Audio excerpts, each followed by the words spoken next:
Muy bien. En esta sesión vamos a ver eh, los elementos básicos de cómo trabajar con V-Ray y entenderlo mejor, ¿no? Para poder empezar a hacer los ejercicios.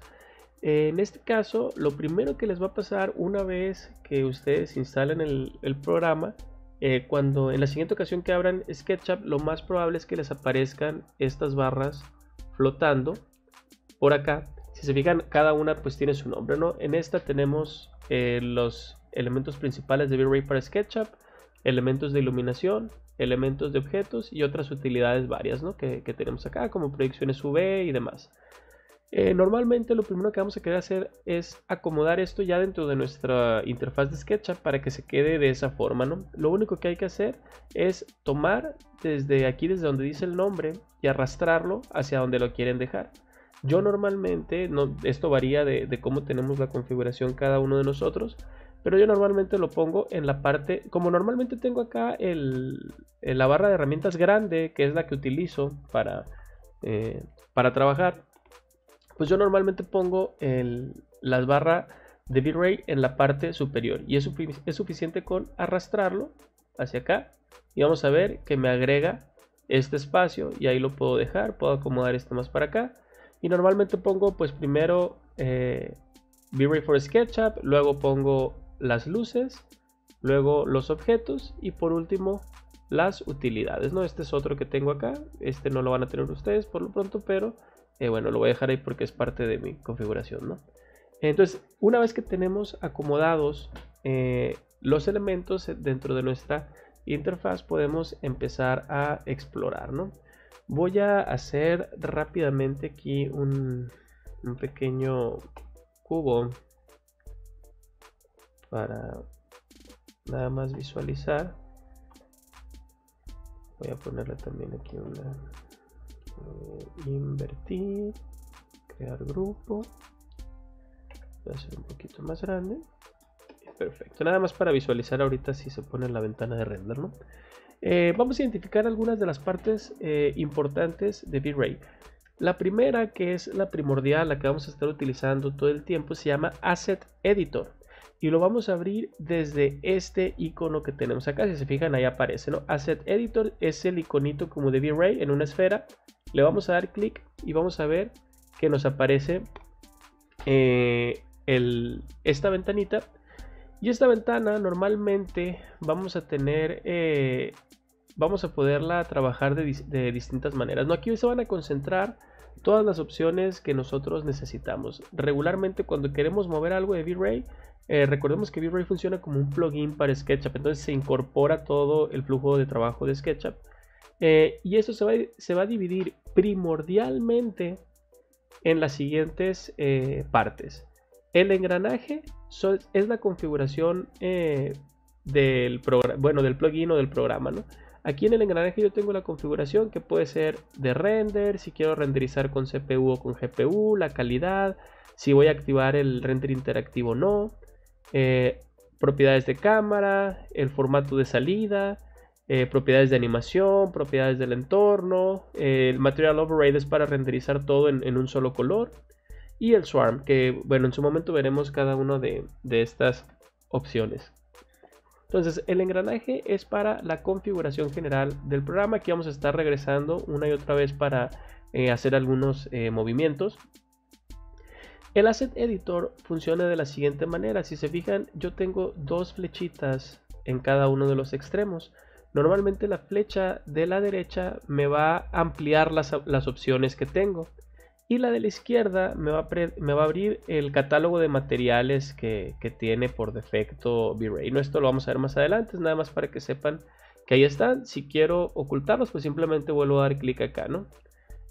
Además de eso, V-Ray se divide básicamente en las siguientes partes. Tenemos materiales, si se fijan aquí me aparecen los materiales que corresponden a la escala humana que aparece al inicio del documento, que para parecer su nombre es Laura. Entonces el cinto, sus lentes, su pelo, todo, cada uno de los colores que tenemos acá, ¿no? Luego tengo las luces, que ahorita actualmente nada más tengo la luz del sol. Es importante también considerar y tener en cuenta que por defecto se activa la luz del sol y que la luz del sol está automáticamente conectada a la configuración de sombras de SketchUp. Entonces, a como movamos el sol en SketchUp, pues se va a mover el sol en V-Ray, ¿no? Eso es importante tenerlo en cuenta. Luego tenemos algunos de los objetos que podemos nosotros tener dentro del programa. Por lo pronto ahorita no lo vamos a utilizar. Y también los canales que podemos generar, ¿no? Como ya como en el render final, que bueno, en su momento también los veremos, ¿no? ¿Qué nos interesa ahorita? Pues básicamente que conozcan, eso se llama Asset Editor y es muy importante que le reconozcan por su nombre, porque así nos vamos a estar refiriendo, ¿no? Entonces cuando yo diga dentro del Asset Editor, pues me refiero a esta ventanita de acá. Posteriormente tengo otros dos botones que nos van a llamar la atención. El primero que es como una tetera y el segundo que es igual a una tetera pero tiene una barrita. Estos son los botones de render.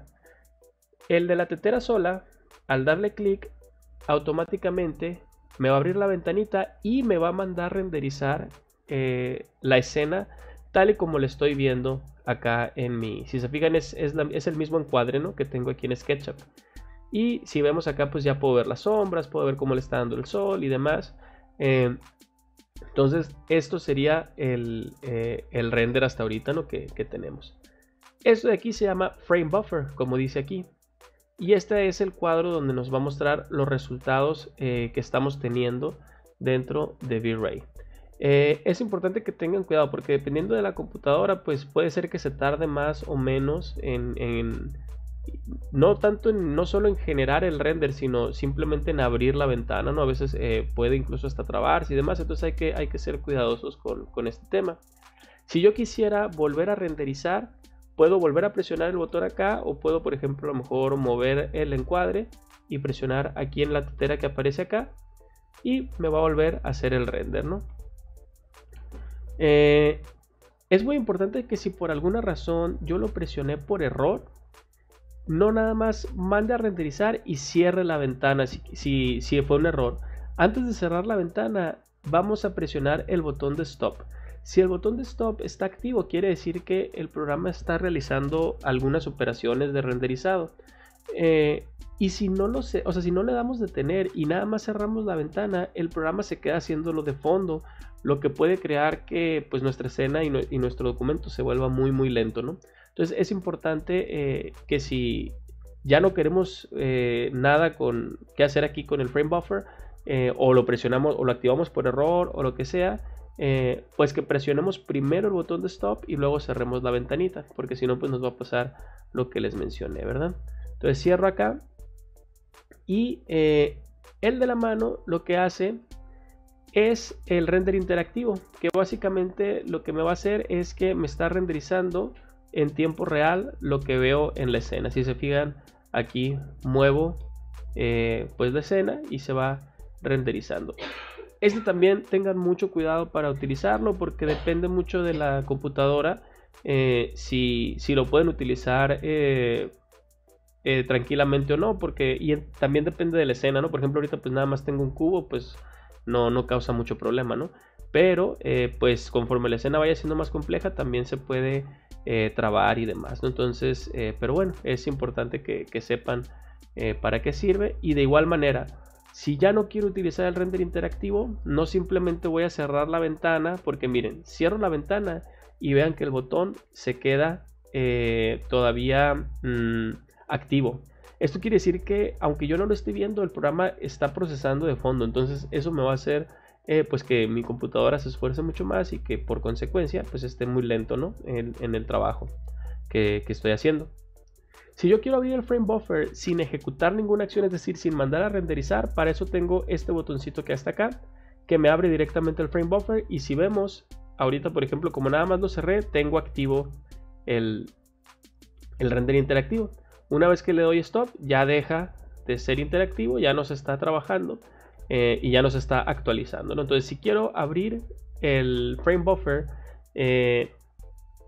directamente, a lo mejor porque quiero revisar cómo fue la última imagen o porque quiero hacer algo en particular por acá, pues basta con presionar este botón. Y si presiono este botón pues no me manda a renderizar, porque si le doy acá también me abre el frame buffer, pero me manda directamente la acción de renderizar. Entonces, pues como les digo, depende de la escena, pues puede ser ocasiones que no necesariamente lo queremos de esta manera, ¿no? Dentro del frame buffer yo voy a tener varias alternativas también que ya iremos viendo, ¿no? Aquí abajo tenemos una serie de opciones que podemos utilizar. Aquí vamos a ver las capas o los canales que se están generando de la escena. Podemos hacer comparaciones entre renders. Es una herramienta, bueno, es una parte del programa muy útil, ¿no? Que por lo pronto es importante nada más que identifiquemos.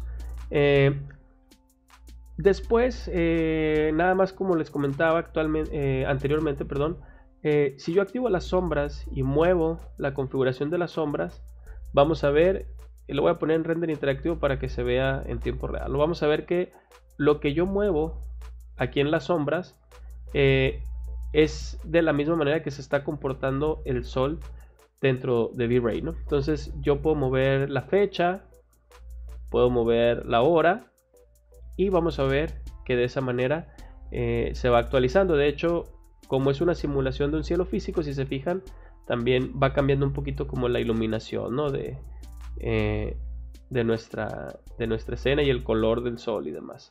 Entonces es nada más para que tengamos en cuenta eso. Recuerden, normalmente seteamos la sombra como queremos que se vea, pero normalmente la trabajamos desactivada, ¿no? Porque también el tener las sombras prendidas pues alenta mucho el manejo del modelo, ¿no? Entonces, pues bueno, por este video sería todo. Recordemos que vimos Asset Editor. Dentro del Asset Editor podemos controlar objetos como materiales, iluminación y objetos de V-Ray. Podemos entrar a todas las configuraciones del programa. Y tenemos también el Frame Buffer, que es donde vemos el resultado final. Y vimos dos modos que maneja V-Ray para renderizar, que es el renderizado final y el render interactivo, que nos sirve para previsualizar en tiempo real la escena que estamos configurando. Entonces vamos a empezar un ejercicio muy sencillo en el próximo video.